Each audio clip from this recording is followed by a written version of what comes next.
For so many people, navigating the medical system can feel overwhelming, especially when you know there's more to healing than prescriptions and protocols. As a neurologist trained in conventional medicine and deeply rooted in Ayurveda, breath, and spiritual practice, I've spent my life bridging these two worlds. In this upcoming online workshop with Soul of Yoga on March 7th, I'll be teaching how to work with the medical system while integrating holistic healing in a way that's informed, empowered, and grounded in science.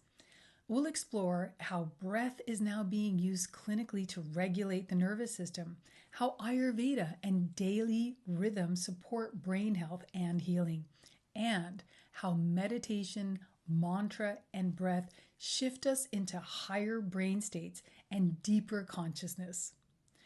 For breath workers, healers, and seekers, this is about whole person medicine: body, brain, breath, spirit. Join me and let's redefine what true healing can look like.